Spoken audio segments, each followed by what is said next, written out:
Ang gobyerno ho ng Pilipinas tiniyak din ang commitment sa pagbibigay po ng tulong at maging ang suporta para ho sa mga naapektuhan sa malakas na lindol sa bahagi rin po ng Myanmar. Yung repatriation para ho sa mga Pinoy na nakabase rin ho doon sa may Lebanon tuloy-tuloy ayon ho yan sa Overseas Workers Welfare Administration. May mga development po dyan si Bombuana Lisoberano. Tiniyak ng government ng Pilipinas na committed ito para ipagkaloob ang kailangang tulong at suporta para sa mga naapektuhan ng 7.7 magnitude na lindol sa Myanmar.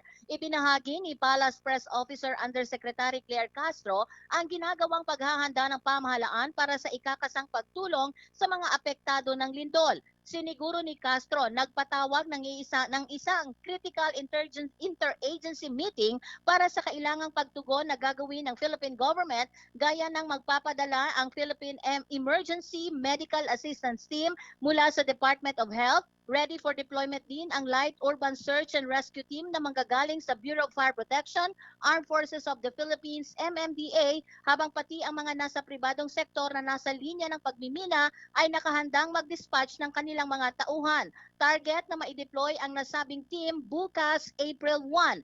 Ayon kay Castro, mayroon din dagdag na 3 miyembro ng ASEAN Emergency Response and Assessment Team na hiniling ng ASEAN Coordinating Center for Humanitarian Assistance na tutulong sa Myanmar sa nanakabiyahe na ngayon. Sinabi pa ni Castro, humiling ng tulong ang Myanmar government gaya ng emergency and rescue teams, kasama na ang mga K9 at search and rescue operations dog, medical assistance team, mga gamot, medical equipment, emergency first aid kits, mobile generators. Ito ay dadalhin kasama ng ide-deploy ng mga team mula sa Pilipinas. Para sa humanitarian assistance naman and disaster relief operation, ang Naipi Tao Airport ang magsisilbing primary entry point habang ang Yangon Airport ay gagamitin bilang refueling site para sa mga aircraft.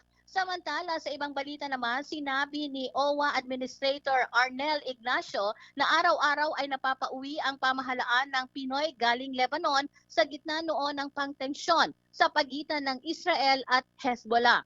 Ayon kay Ignacio, hindi naman tumitigil ang gobyerno sa pamamagitan ng kanilang ahensya at Department of Migrant Workers sa pagpapauwi sa mga kababayan nating nais magbalik bansa.